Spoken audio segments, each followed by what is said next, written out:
Important part হচ্ছে এই human organ system.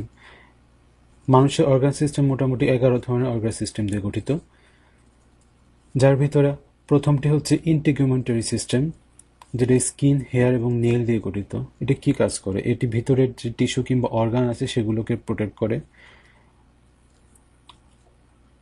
আর তাছাড়া ভিতরে যে ওয়েস্ট প্রোডাক্টগুলো তৈরি হয় সেগুলোকে এক্সক্রিট করতে হেল্প করে। আর স্কিনের নিচে কতগুলো পেইন রিসেপ্টর আছে যেগুলো পেইন সেন্সেশন করতে হেল্প করে। তাছাড়া প্রেশার এবং টেম্পারেচার সেন্স করতে কিংবা বুঝতে আমাদের হেল্প করে। তাছাড়া টেম্পারেচার মেনটেন করতে হেল্প করে, যেমন ঘামের মাধ্যমে আমরা টেম্পারেচারকে মেনটেন করি। ভিটামিন ডি সিনথেসিস করতে হেল্প করে, সূর্যের আলোর সাহায্যে আমাদের স্কিনের নিচে ভিটামিন ডি সিনথেসিস হয়। স্কেলিটাল সিস্টেম, এই সিস্টেমের ভিতরে আছে প্রায় 206 খানা বোন। সেই বোনগুলোর ভিতরে মোটামুটি স্কাল, হিউমেরাস, রেডিয়াস, আলনা, ফিমার, টিবিয়া, ফিবুলা এগুলো মোটামুটি ইম্পর্টেন্ট বোন। এবং এই বোনগুলোর কাজ হচ্ছে স্ট্রাকচার এবং সাপোর্ট দেওয়া, মুভমেন্টে হেল্প করা, ভেতরে যে অর্গান আছে সেগুলোকে প্রোটেকশন দেওয়া এবং ব্লাড সেল প্রোডাকশন করা। ব্লাড সেলগুলো এই হিউমেরাস কিংবা ফিমারের মতো বড় বড় যে সমস্ত হাড় আছে সেগুলোর ভেতরে যে অস্থি মজ্জা আছে সেখান থেকে সেলগুলো তৈরি হয়। নেক্সট হচ্ছে মাসকুলার সিস্টেম। এই muscular system cardiac muscle, skeletal muscle এবং স্মুথ মাসল দিয়ে গঠিত হয়। এই তিন ধরনের মাসলের কাজও মোটামুটি একটু ভিন্ন। যেমন কার্ডিয়াক মাসল হার্ট পাম্প করে, যার মাধ্যমে ব্লাড সারা দেহে ছড়িয়ে পড়ে। স্কেলিটাল মাসল মুভমেন্ট এবং এক্সপ্রেশনে হেল্প করে, যেমন আমরা যে হাঁটাচলা করি তাতে যে মুভমেন্ট হয় সেখানে এই স্কেলিটাল মাসল লাগে। আর ফেসিয়াল যে এক্সপ্রেশনগুলো হয়, যেমন আমরা হাসি, কাঁদি, সেগুলোর জন্য এই স্কেলিটাল মাসলগুলো দায়ী। আর থার্ড হচ্ছে স্মুথ মাসল। এগুলো হতেছে অর্গান কিংবা ভেসেলের ভেতরের দিকে যে লাইনিংগুলো আছে সেগুলোতে ইউজড হয়। হচ্ছে নার্ভাস সিস্টেম। নার্ভাস সিস্টেম মোটামুটি সেন্ট্রাল নার্ভাস সিস্টেম আর পেরিফেরাল নার্ভাস সিস্টেম দিয়ে গঠিত হয়।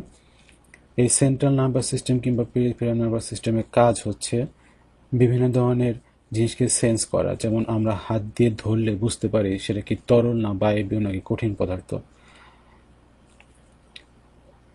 তারপরে ব্রেন ফাংশন, যেমন আমরা টেস্ট সেন্স করতে পারি, আমরা বিভিন্ন ধরনের কালার দেখতে পারি, আমরা বিভিন্ন ফ্রিকোয়েন্সির শব্দ শুনতে পারি, এগুলো এই ব্রেনের মাধ্যমে হয়।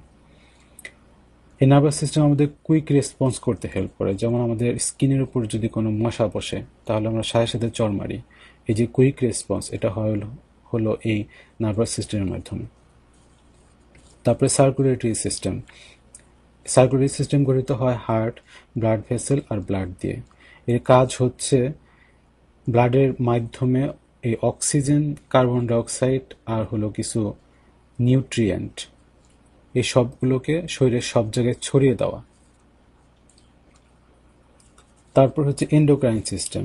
এই এন্ডোক্রাইন সিস্টেমের ভিতরে আছে কিছু গ্ল্যান্ড, আর সেই গ্ল্যান্ড থেকে সিক্রেটেড হরমোন।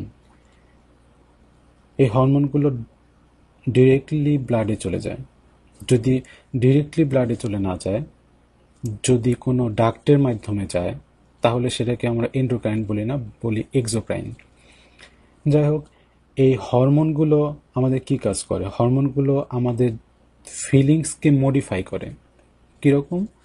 যেমন অ্যাঙ্গার, কেউ বেশি রাগী, কেউ কম রাগী, কেউ কিছুটা শান্ত, আবার কেউ বেশি উগ্র, কেউ বেশি ঘুমায়, কম ঘুমায়। এই যে চেঞ্জগুলো, বিহেভিয়ারের চেঞ্জগুলো হয়, এগুলা হরমোনের মাধ্যমে হয়।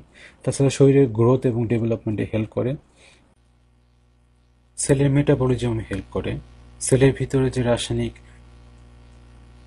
বিক্রিয়া হয় সেগুলোকে মেটাবলিজম বলে। তারপর হচ্ছে lymphatic system. Lymphatic system lymph vessel এবং লিম্ফ নিয়ে গঠিত হয়। এর মেইন কাজগুলো হচ্ছে ফ্যাট ক্যারি করা, আমরা যে ফ্যাটি অ্যাসিড কিংবা ফ্যাটযুক্ত খাবার খাই সেগুলো হওয়ার পরে ব্লাডে না গিয়ে লিম্ফ ভেসেলের মাধ্যমে পরিবহন হয়। তারপরে এই লিম্ফ ভেসেলগুলো হোয়াইট ব্লাড সেলকে ক্যারি করে।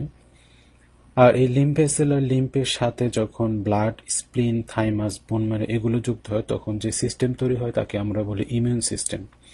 এই ইমিউন সিস্টেম বাইরের ভাইরাস, ব্যাকটেরিয়া কিংবা প্যাথোজেনের এগেইনস্টে যুদ্ধ করে এবং আমাদের দেহকে এই প্যাথোজেন থেকে মুক্ত রাখে। তারপরে ডাইজেস্টিভ সিস্টেম। এই ডাইজেস্টিভ সিস্টেমের ভিতরে আছে mouth, stomach, intestine, liver, pancreas, gall bladder and anus. এর কাজ হচ্ছে ফুড, আমরা যা খাই সেগুলো এর সাথে স্যালাইভা কিংবা যে সমস্ত এনজাইম সেগুলো মিশ্রিত করে এই স্টমাকে নিয়ে যাওয়া। তারপরে এই স্টমাকের ভেতরে ডাইজেশন হয় কিছু এনজাইম দ্বারা, আর হাইড্রোক্লোরিক অ্যাসিড সিক্রেশন হয় যার কারণে জীবাণুগুলো মারা যায়। তারপরে সেই ফুড যেগুলো ডাইজেস্টেড ফুড সেগুলোর এইখানে আসে, যেখানে পিত্ত থেকে আর লিভার থেকে কিছু এনজাইম আর হরমোন নিঃসৃত হয় যার কারণে সেগুলো আরও ভালোভাবে ডাইজেস্টেড হয়। তারপরে সেগুলো ইন্টেস্টাইনে আসে, এখানে অ্যাবজর্ব হয়, তারপর বাকি অংশে কোলন দিয়ে বের হয়ে যায়। নেক্সট হচ্ছে রেসপিরেটরি সিস্টেম। এর ভিতরে আছে ন্যাসাল ক্যাভিটি, এয়ারওয়েস অ্যান্ড লাং। এর কাজ হতেছে অক্সিজেন যুক্ত বাতাস ইনহেল করা এবং কার্বন ডাইঅক্সাইডকে বের করে দেওয়া। কাজটা কিভাবে করে? এই নাক দিয়ে যখন আমরা বাতাস গ্রহণ করি তখন তার সাথে অক্সিজেনযুক্ত বাতাস ভিতরে ঢোকে এবং ফুসফুসের ভিতরে থাকে ছোট ছোট বেলুনের মতো অ্যালভিউলি, যার মাধ্যমে বাতাসের ভিতরে অক্সিজেনগুলো এই ব্লাড ভেসেল দিয়ে ভিতরে চলে যায়। আর ব্লাড ভেসেল থেকে কার্বন ডাইঅক্সাইডগুলো এই অ্যালভিউলির মাধ্যমে আবার যখন আমরা নিঃশ্বাস বের করে দিই তখন কার্বন ডাইঅক্সাইড বের হয়ে চলে যায়। তারপরে আছে ইউরিনারি সিস্টেম। ইউরিনারি সিস্টেমের ভিতরে আছে কিডনি, তারপর ইউরেটার, ব্লাডার অ্যান্ড ইউরেথ্রা। এগুলো কাজ হচ্ছে ব্লাডের ভিতরে যে টক্সিক কেমিক্যালগুলো জমা হয় সেগুলো ফিল্টার করে অ্যান্ড বডি থেকে বের করে দেয়। তারপর হচ্ছে রিপ্রোডাকশন সিস্টেম। এর ভিতরে আছে এক্সটার্নাল জেনিটালিয়া অ্যান্ড ইন্টারনাল কোনার। এর কাজ হচ্ছে অফস্প্রিংকে ধরে রাখা।